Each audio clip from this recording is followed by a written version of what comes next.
Magandang buhay mga bossing, bago natin umpisahan ang manhwa ng civil engineer na na-reincarnate at napunta sa mundo ng unang panahon, nais ko sanang humingi ng suporta at mag-subscribe sa ating Bossing Tagalog Recap para makamit ang ating goal na 1,000 subscriber.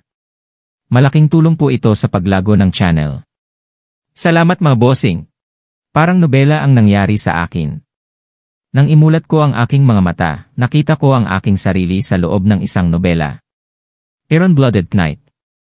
Isang hindi matitinag na epiko na pinamumunuan ng nagyelong malamig na bayani, si Javier Asrahan. Lumipat ako sa mundo ng engrandeng kwentong iyon bilang ang lasing na young master na pinagsilbihan ni Javier noong hindi pa siya kilala.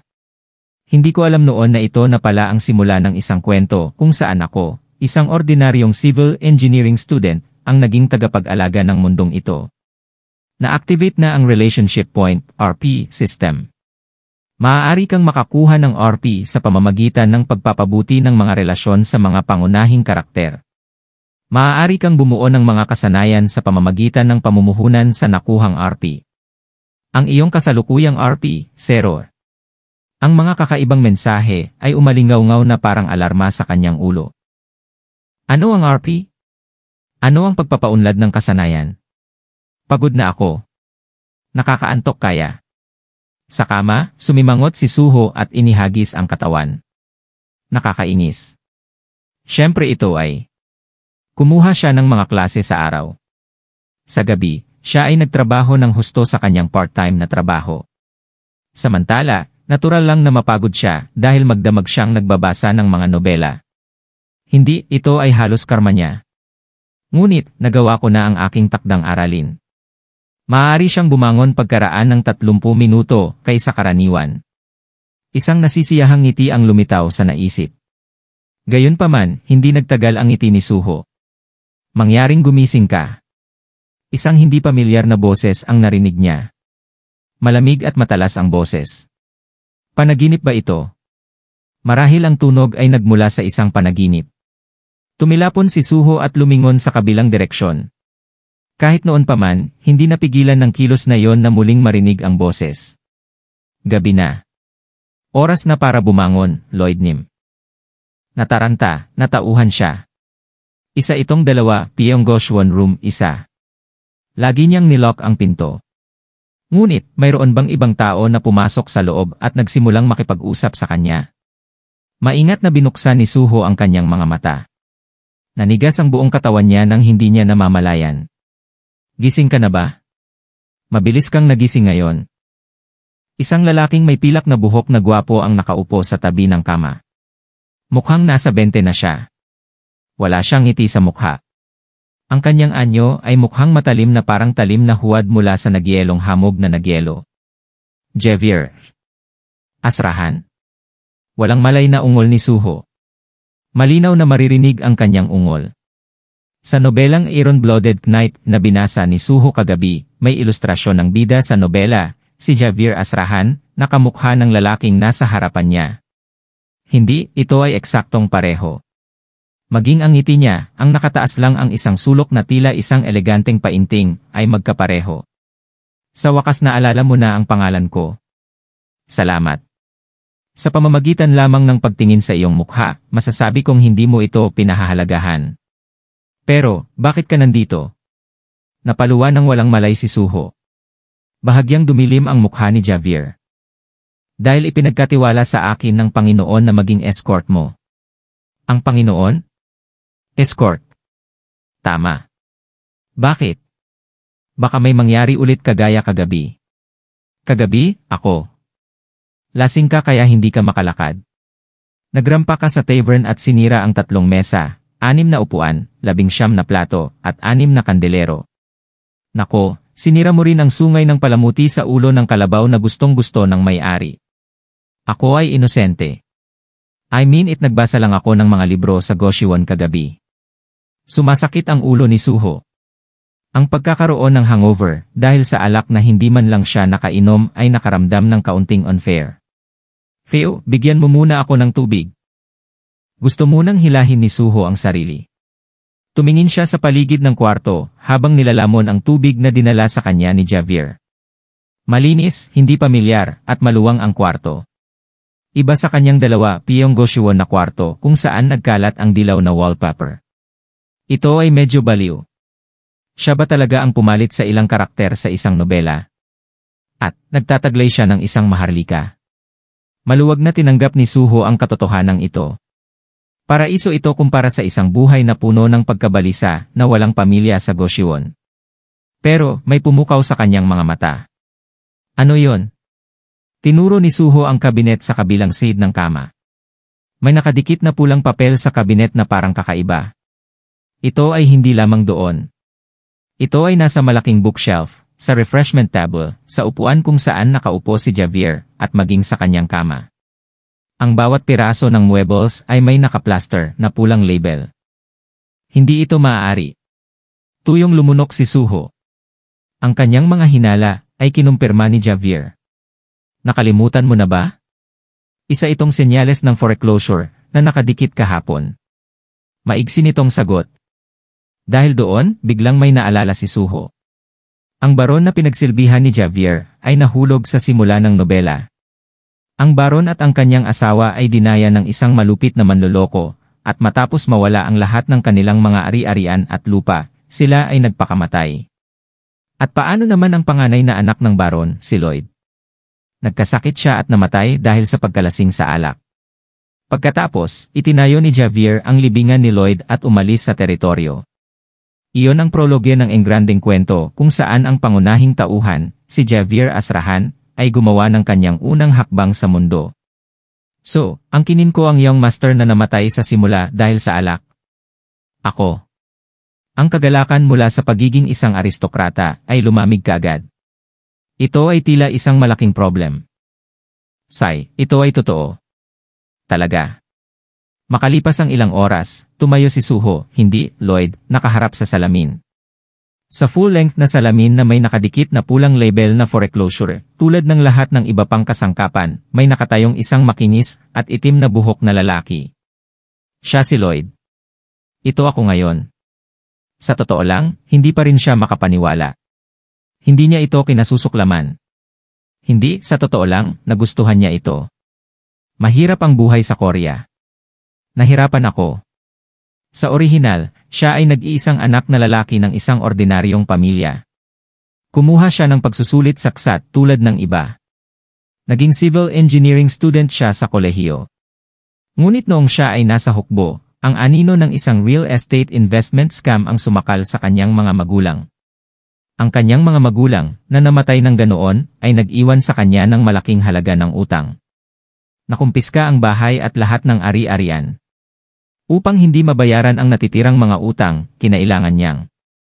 At least, naging maayos ang pag-aaral niya. Gayunpaman, ang mga gasto sa pamumuhay maliban sa mga bayarin sa matrikula ay isa pang problema. Kinailangan niyang magpalipat-lipat sa pagitan ng mga part-time na trabaho.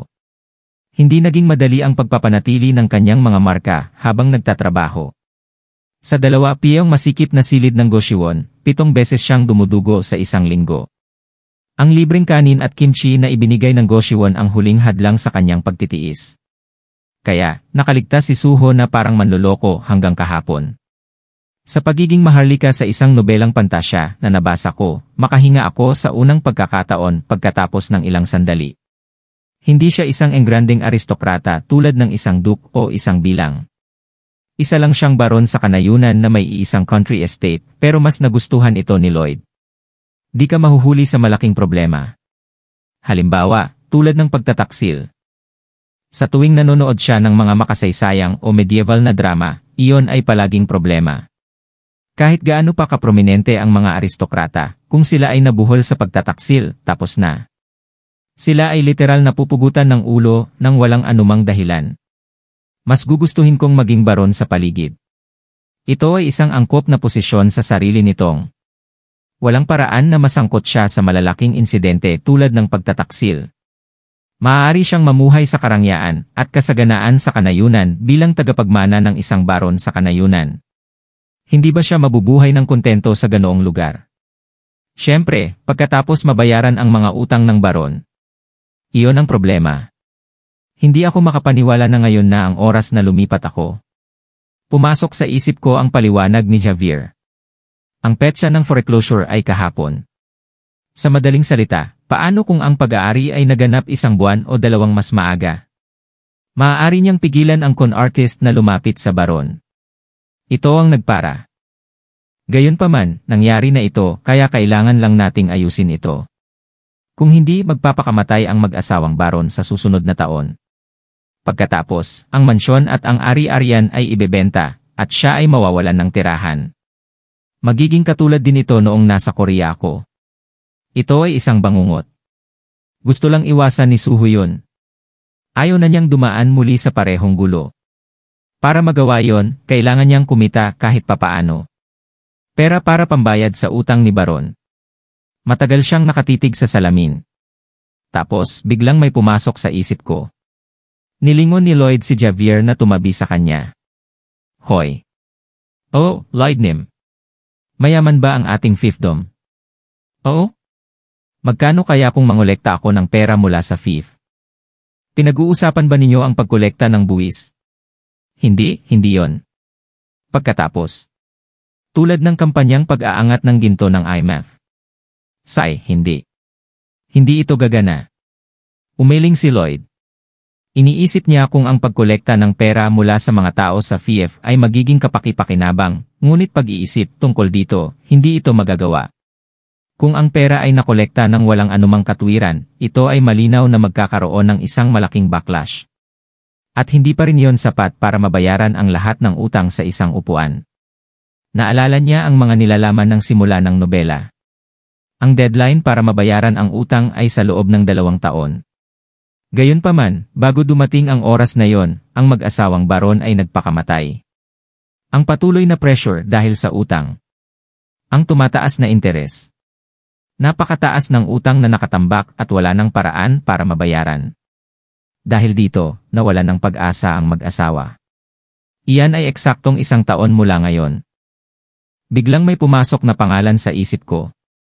Marbella Frontera. Ang may bahay ng baron at ina ni Lloyd Frontera.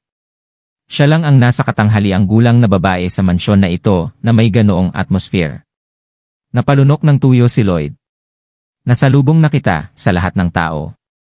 Mayroon bang mga magulang na hindi nakilala ang kanilang mga anak? Baka mahuli siya ng ganito. Sa kabutihang palad, ang gayong mga alalahanin ay walang batayan. Dahil nang makita siya ng barons ay nag-click siya sa kanyang dila. Lalabas ka ba para uminom ulit? Napatingin sa kanya ang babae. Puno ng kalungkutan at pag-aalala ang kanyang ekspresyon. Sinong magmumukhang matutuwa kung araw-araw lang umiinom at naglalaro ang anak mo kahit nagkakawatak-watak na ang pamilya? Kahit na wala siyang kakilala na magiging ganoon. Enjoy it in moderation. Hindi ito mabuti para sa iyong kalusugan. Napabuntong hininga ang babae na dumaan. Kailangang tapikin ni Lloyd ang kanyang dibdib ng palihim. Di ako nahuli. Dapat ko bang sabihin na maswerte ito? Si Lloyd Frontera ay isang lalaking uminom araw-araw simula nang imulat niya ang kanyang mga mata. Dahil doon, tila nag-aalala sa kanya ang ina ni Lloyd sa ugat ng maling pag-iisip. Medyo mapait ang pakiramdam.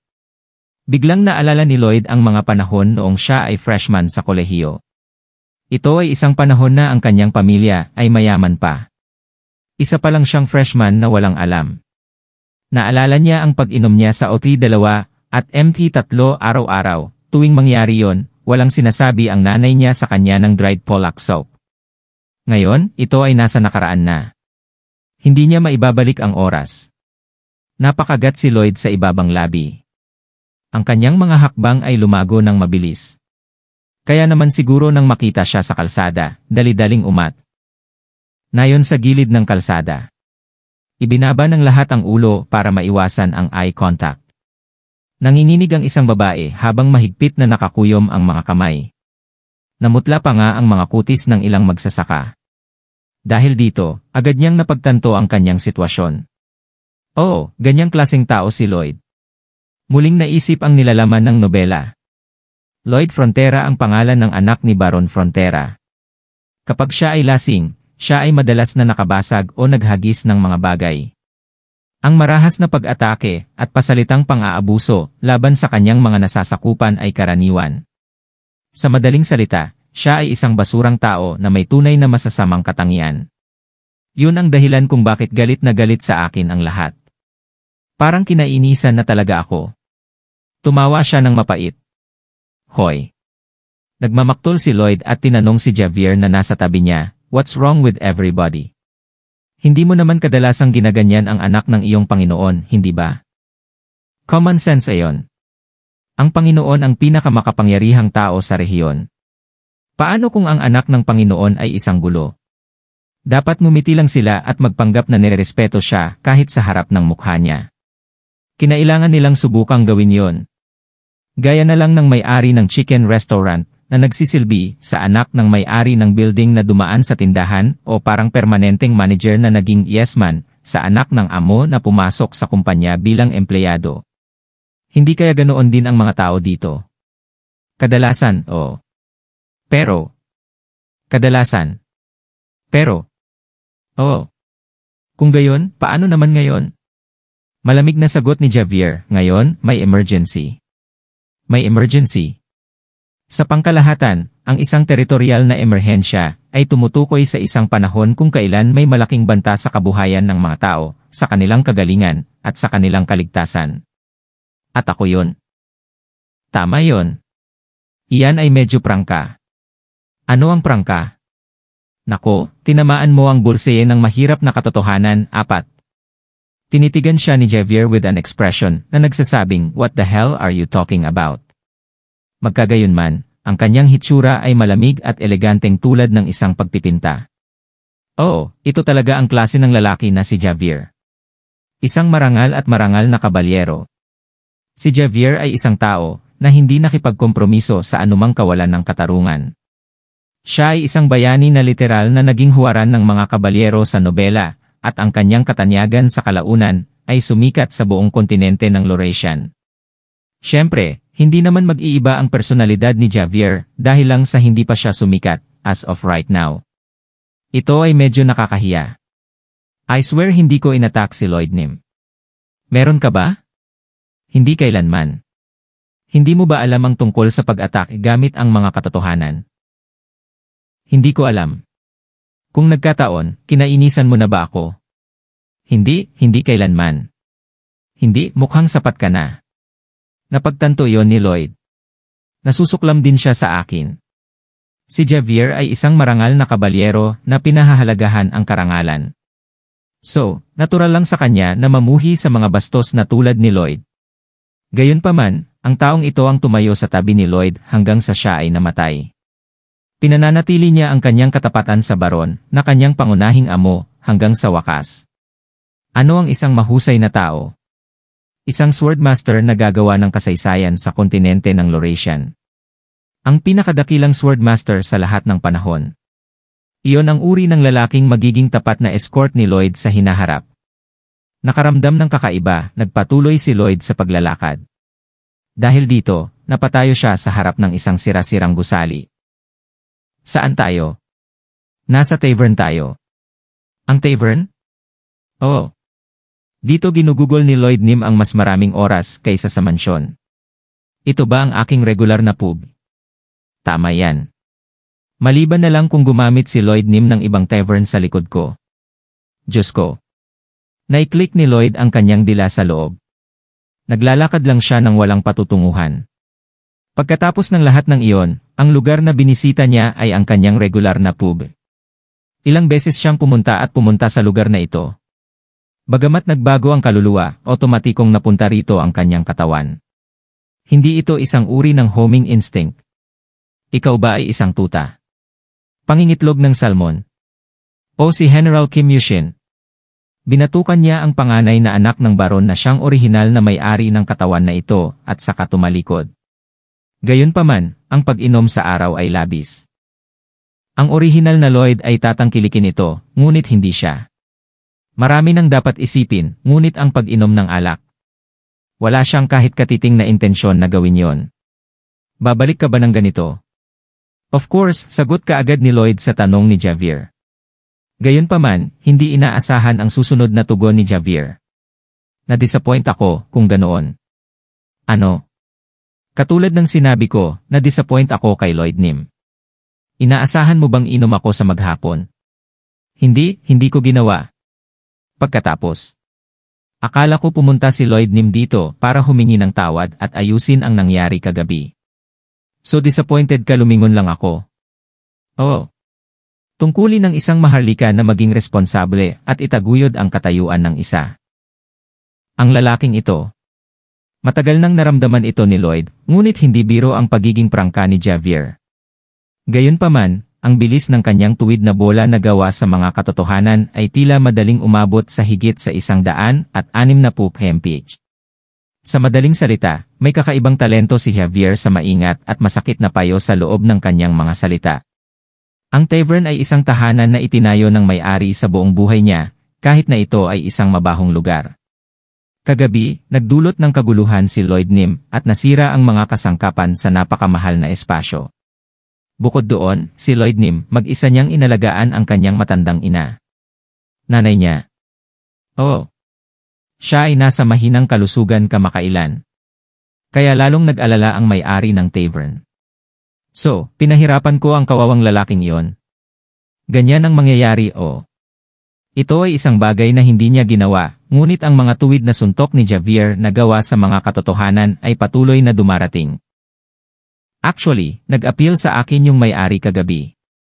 Sinabi niya na parang gusto niyang mamatay dahil ang kanyang ina ay nagdusa ng labis sa lamig at pagkatapos ay kailangan niyang harapin ang ganitong uri ng maling pag-ugali. Hindi ka dapat tumakas. Pagkatapos ng lahat, si Lloyd Nim ang magiging may-ari ng estate na ito. Sandali lang. Iyon na, putol ni Lloyd kay Javier. Dahil ba mas mahirap marinig? Hindi. Dahil sa pakikinig sa sinabi ni Javier, ay napaisip siya tungkol sa isang bagay. Nahihirapan ang nanay ng may-ari ng tavern mula sa huling lamig ng taglamig. Oh, young master. Kung gayon, bakit hindi mo nalang painitin ang sahig gamit ang panggatong? Pasensya na. Ang mga tao dito. Don't tell me, hindi nila alam ang ondol heating system. Hindi ko alam. Iyon ang tila sinabi ni Javier sa kanyang mga mata. The moment Lloyd realized this, bigla niyang naalala. Come to think of it, wala namang ganyan sa kwarto ko sa mansyon. Malalampasan ko ito. Hindi, sa halip, magagamit ko yon.